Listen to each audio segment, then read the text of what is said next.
Mind for you channel में आपका स्वागत है। आपके सब सारे वीडियो लेकर उपस्थित हुआ। वीडियो स्टार्ट करने से पहले चैनल को सब्सक्राइब कीजिए, बेल आइकन को हिट कीजिए, इस वीडियो को लाइक कीजिए। एक्सीडेंट कॉजेशन मॉडल, इसमें जो है जो कॉजेशन मॉडल है उसमें 3 बेसिक पार्ट है। बेसिक कॉज, इंडायरेक्ट कॉज और डायरेक्ट कॉज। बेसिक कॉज में क्या आता है? Management safety policy and decisions, personal factors, environmental factors. These are primary and basic cause. Indirect cause, इसके बाद जो indirect cause उसमें जुड़ा रहता है वो है unsafe act, unsafe condition, safety policy, then unsafe act and unsafe condition. Unsafe act direct cause कैसे करता है? unplanned release of energy और and hazardous materials. unsafe condition में same unplanned release of energy and hazards material, दोनों combine करके ये चीज़ जो होता है ये पार्ट में आता है डायरेक्ट कॉज में। और इसके बाद एक्सीडेंट होता है, पर्सनल इंजरी होता है, प्रॉपर्टी डैमेज होता है। How to avoid it, how to prevent from accident. तो recommendation should be based upon hierarchy of controls. Hierarchy of control के ऊपर डिपेंड करके हम लोग चीज़ों को सही कर सकते हैं। तो हायरार्की ऑफ कंट्रोल्स में पहला जो स्टेप आता है वो elimination. The complete elimination of hazard is the primary and best way of preventing accident. अगर एलिमिनेशन संभव नहीं है, कोई रास्ता में अगर हैजार्ड है उस रास्ते को ही हम अगर बदल लें तो सबसे बेस्ट है। तो वो टेक्निक एलिमिनेशन को डिफाइन करता है। तो अगर एक ही रास्ता है और उसको हम लोग एलिमिनेट नहीं कर सकते हैं तो फिर हम लोग को और कुछ सोचना पड़ेगा। तो वो है सब्स्टिट्यूशन, रिप्लेसिंग द मटेरियल और process with less hazards one. उसमें हम कैसे बच सकते हैं, उसके लिए हम लोग क्या करते हैं, उस जगह रूफ बोल्डिंग कर देते हैं जहाँ ख़राब है उस रोडवे में, तो वो सब्स्टिट्यूशन हुआ। और भी मान लीजिए हम कंक्रीट का एक रूफ बना देते हैं, आर्टिफिशियल रूफ, वो भी हो सकता है। अथवा ऐसा चीज़, 2 चीज़ है, 2 मटेरियल है, एक मटेरियल कम हैजार्डस है, दूसरा मटेरियल मोर हैजार्डस है, तो हम कम हैजार्डस मटेरियल को यूज़ करेंगे और ज़्यादा हैजार्डस मटेरियल को रिप्लेस कर देंगे। तो उसको सब्स्टिट्यूशन के रूप में हम बोल सकते हैं। इंजीनियरिंग में जैसे कि बताया, roof bolting is a engineering control. तो रिडिज़ाइन द इक्विपमेंट और वर्क प्रोसेस को रिडिज़ाइन करेंगे ताकि वो ना हो, वो वाला पार्ट ना आए जिससे एक्सीडेंट होने का चांस है, जिस जगह में एक्सीडेंट होने का चांस है, तो उसको हम लोग इंजीनियरिंग कंट्रोल बोल सकते हैं। सेपरेशन में isolating the hazard by guarding by or enclosure. बाहर में बहुत ज़्यादा धूल है, डस्ट है, और उसको हमको ड्राइवर को उससे प्रोटेक्ट करना है, तो हम क्या किए, सेपरेट कर दिए दोनों एनवायरनमेंट को, एसी केबिन दे दिए। 3-1-1 काइंड ऑफ सेपरेशन टेक्निक वहाँ यूज़ हो रहा है। वो आराम से काम कर सकता है, हीट से हम उसको बहुत बचा सकते हैं, बहुत एक्सेसिव हीट है। Administration control, providing control such as training procedure. अब ये सारी चीज़ के बारे में ट्रेनिंग देना, आदमियों को प्रशिक्षित करना, कॉम्पिटेंट बनना, इससे भी हम लोग चीज़ों को बहुत हद तक रोक सकते हैं। और सबसे लेस इफेक्टिव बोल सकते हैं इसको, appropriate properly fitted PPE where other controls are not effective. As per CMR, accident से रिलेटेड 2-3 रेगुलेशन हम यहाँ भी डिस्कस करेंगे। तो जैसे नोटिस ऑफ डेंजरस ऑकरेंस और एक्सीडेंट, तो इसको देना है हम लोग को, CIM को देना है। कब देना है इस बारे में इस रेगुलेशन में क्लैरिफिकेशन दिया हुआ है। When they are occurs in or about a mine, एक माइंस में, अंदर में या उसका प्रेमिसेस का या उसका लीज होल्ड के अंदर में, एक an accident causing loss of life, serious bodily injury in connection with any mining operation. कोई माइनिंग ऑपरेशन से जुड़ा हुआ ऑपरेशन में सीरियस बॉडीली इंजरी होता है और लॉस ऑफ लाइफ होता है, इस केस में उसको हम इन्फॉर्म करेंगे, नोटिस ऑफ एक्सीडेंट या डेंजरस ऑकरेंस देंगे। A readily identifiable event with potential to cause an injury to persons at work hereinafter referred as dangerous occurrence. तो डेंजरस ऑकरेंस किसको बोल सकते हैं? जो readily identifiable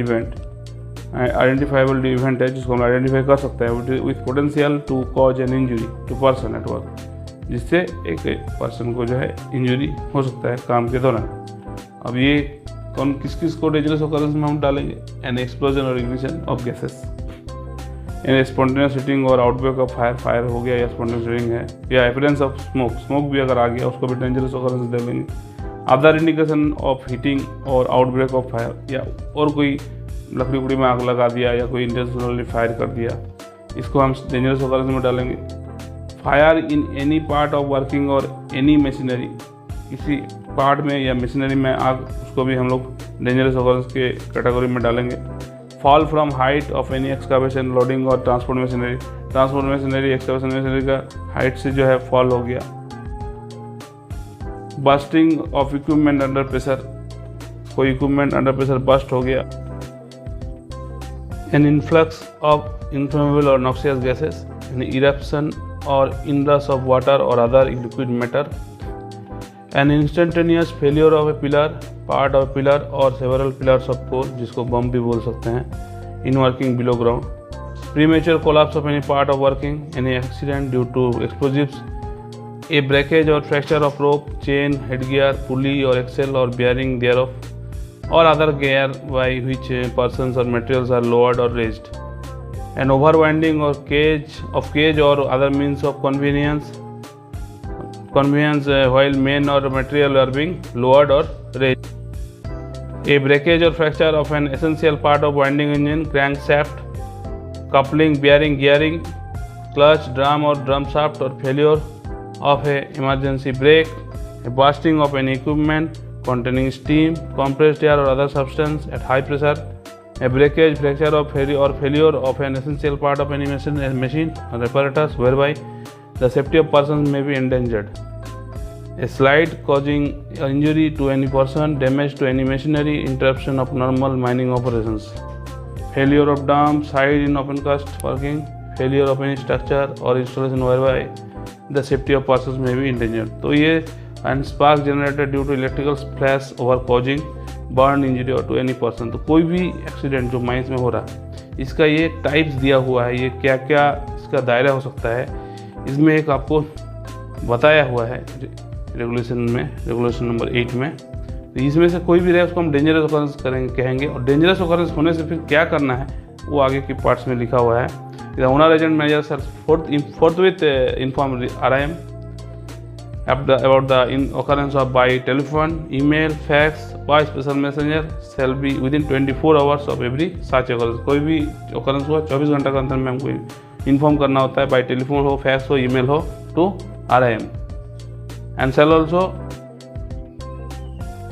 give notice thereof in form 4A and method as specified by CIM for the purpose to the DM and the chief inspector and the regional inspector, and in case of an accident mentioned in clause A also to the competent authority for payment of compensation, compensation payment के लिए भी करना है notice, provided that in case such notice is sent by email, it should be immediately followed by a fax or letter. The owner, agent or manager shall simultaneously exhibit a copy of the notice referred to in sub regulation 1 on a special notice board at the office of the mine for a period not less than 14 days from the date of such exhibition। 14 दिन तक वो notice board में रहेगा उस notice का copy. When an accident causing loss of life, जब loss of life हो रहा है या बहुत सीरियस बॉडीली हो रहा है या बर्न इंजरी हो रहा है, about a mine in connection with the generation, storage, transformation, transmission, supply of electrical energy से लॉस ऑफ लाइफ हो रहा है, सीरियस बॉडीली इंजरी हो रहा है या बर्न इंजरी हो रहा है, तो owner manager shall also forthwith inform किसको, inspector of mines electrical, same telephone, fax, email and followed by letter, provided that in case of such notice is sent by email, it shall be immediately followed by fax or letter. If death results from an injury already reported as serious under subsection 1, if an injury other than serious body injury becomes serious, the owner manager shall within 24 hours of being informed the same give notice thereof the district magistrate, chief inspector, regional inspector, competent authority for payment of compensation। अगर वो कोई injury, if death results from injury already reported as serious, जो serious injury हम बताया उसमें death हो गया और if an injury other than serious injury become serious, अगर सीरियस इंजरी नहीं था लेकिन वो अब सीरियस इंजरी बन गया, पहले इंजरी था सिर्फ, तब भी हम 24 घंटे के अंदर सेम प्रोसीड्यूर फॉलो करेंगे। और अगर वो कनेक्टेड टू इलेक्ट्रिकल है तो उसको हम इलेक्ट्रिकल इंस्पेक्टर को भी बताएंगे, इन्फॉर्म करेंगे actually by notice 4A। In respect of every person killed और injured as above, in the owner agent manager shall send particulars in form and method as may be specified by the CIL for the purpose within 7 days of the occurrence। Form 4B में उसको भेजना है कि particulars of the person क्या था।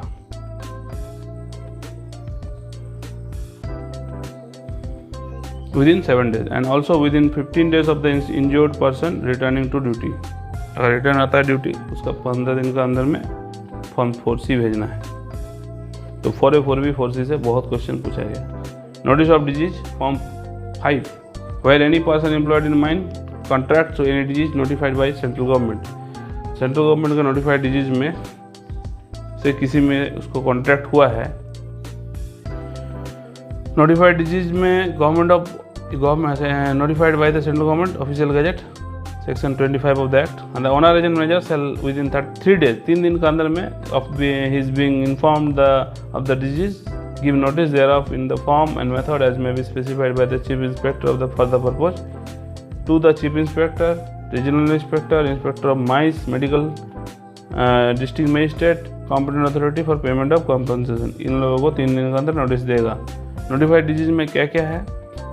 Pneumoconiosis, जो इसको हम लोग 21/7/1952 में जो है नोटिफाई किया गया था। इसमें होता क्या है, कारण क्या है इसका? लंग डिजीज है ये, caused by inhalation of coal dust among workers employed in coal mines, जो बहुत कॉमन है। कोल डस्ट इनहेलेशन होता ही है, डस्ट अगर अच्छा से सप्रेस ना हो। दूसरी में है सिलिकोसिस, वो भी 21/7/52 को जो है नोटिफाई किया गया। इसमें लंग डिजीज होता है caused by inhalation of airborne dust, जिसमें उसमें था कोल डस्ट, इसमें एयरबोर्न डस्ट ऑफ सिलिका, जिसमें सिलिका कंटेंट रहेगा in the crystalline form known as quartz form में रहेगा। Crystalline form of silica that is quartz. इसमें हम लोग एयरबोर्न डस्ट ऑफ सिलिका जो है इनहेल कर रहे हैं, तो हम लोग को सिलिकोसिस हो रहा है, इसीलिए नाम सिलिकोसिस है, सिलिका से। तीसरा नंबर में है मैंगनीज पॉइजनिंग नर्वस टाइप, ये 18/12/1956 में नोटिफाई हुआ। इसमें क्या होता है, long term exposure in manganese dust can develop nervous type manganese poisoning characterised by muscular rigidity causing inability to walk properly, अच्छा सा पैदल नहीं चल सकते हैं। अदर न्यूरोलॉजिकल सिम्टम भी दिखाई देता है manganese poisoning. Another one next 4 number में एस्बेस्टोसिस, ये एक लंग डिजीज है और ये 26/6/1986 को जो है नोटिफाई किया गया। ये केस क्यों होता है, एस्बेस्टस फाइबर का डस्ट को हम लोग अगर इनहेल करते हैं तब ऐसा होता है। तो एस्बेस्टस से बना वो जो सीट वगैरह आता है उसका यदि हम डस्ट को अगर इनहेल करेंगे तो उस केस में एस्बेस्टस होने का चांसेस होता है, इसलिए एस्बेस्टस का भी प्राय यूज़ जो है लगभग ना के बराबर हो रहा। कुछ प्रिक्यूलियर जगह पर, कुछ अर्जेंट जगह पर छोड़ के मास में इसका यूज़ कम गया है। 5 नंबर कैंसर ऑफ लंग्स और स्टोमक और the pleura and peritoneum. Peritoneum is the पर्दा है, प्लूरा एक पर्दा है उसका लंग्स का, उसको प्लूरा बोलते हैं। The membrane of stomach membrane of lung, उसका कैंसर अगर होता है तो इसमें होता है exposure to asbestosis fibre dust and other carcinogens के कारण ये वाला होता है। 26/6/86 को इसको भी नोटिफाई किया गया। इसका होता है NIHL बोल के भी आता है, शॉर्ट फॉर्म में भी बोलता है, noise induced hearing loss, full form है। ये 2011 में 21/2/2011 में नोटिफाई किया गया। इसमें क्या होता है, permanent loss of hearing caused by direct contact with chemicals. Another one is contact dermatitis, sorry वो मैं मिस किया थोड़ा। नॉइज इंड्यूस्ड में permanent loss of hearing caused by long term exposure of high levels of noise which develops over the years. वो बहुत दिन तक अगर हाई लेवल ऑफ नॉइज में आप काम करेंगे, एक्सपोजर में रहेंगे, तो नॉइज इंड्यूस्ड हियरिंग लॉस हो सकता है। कॉन्टैक्ट डर्मेटाइटिस जो है केमिकल से होता है, जिसको 21/2/2011 में जो है नोटिफाई किया गया। डायरेक्ट कॉन्टैक्ट विथ केमिकल्स जो hazardous chemicals. Another one is pathological manifestation due to radium or radioactive substances. ये 21/2/2011 को काम में लगा, ये नोटिफाई किया गया। इसमें क्या होता है, long term exposure to radioactive substances can cause cancers and genetic disorders. ये हो गया 8वां नोटिफाइड डिजीज। इसमें से मैंगनीज पॉइजनिंग मैंगनीज माइन में होता है। और ये पैथोलॉजिकल मैनिफेस्टेशन ये मेनली जो भी रेडियोएक्टिव माइंस जो होते हैं जैसे यूरेनियम माइंस वगैरह में इसको ज़्यादा चांसेस रहता है होने का।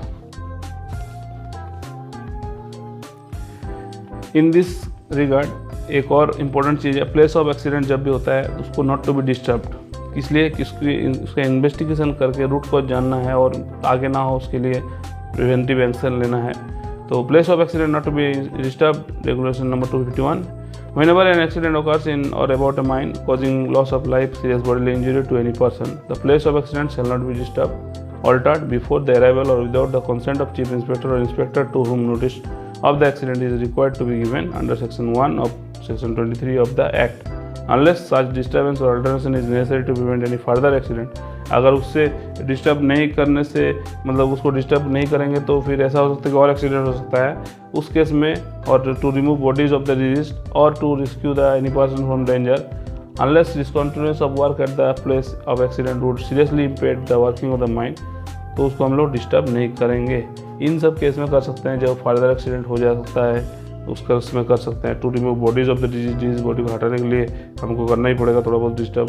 Rescue of any person from danger से हटाने के लिए, unless discontinuance of work that can at the work place of accident would seriously impair the working of the mine, provided that where the chief inspector or head of inspector fails to inspect the place of accident within 72 hours of the time of accident, work may be resumed at the place of accident। तो 72 hours तक उसको जो है disturb नहीं करना है। उसके अंदर अगर CIM या RIM जिसको नोटिस भेजा गया वो आके इंस्पेक्ट कर ले तो ठीक है, अदरवाइज 72 आवर्स पास हो जाने के बाद हम उसको डिस्टर्ब कर सकते हैं एज पर रेगुलेशन।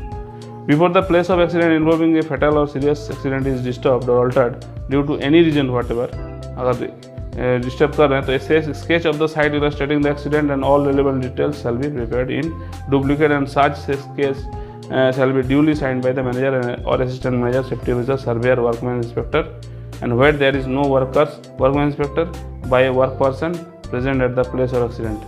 अगर वैसा है तो उसको हम स्केच बना कर रखेंगे, स्केच बनाएंगे डुप्लीकेट एंड साथ स्केच को क्या करेंगे manager, assistant manager, safety officer, surveyor, workman inspector, और अगर वर्कमैन इंस्पेक्टर नहीं है तो वर्क पर्सन से जो वहाँ प्रेजेंट था प्लेस ऑफ एक्सीडेंट में उसे साइन करा के रखेंगे। Which shall be also be supported by the photographs of the place of accident, provided that if the place is disturbed और altered to prevent further accident, rescue person from the danger from before the sketch could be prepared. The same shall be prepared immediately thereafter, giving all relevant details as existed before the place of was disturbed or altered, and one of the authenticated sketches shall be delivered to or sent to the concerned inspector।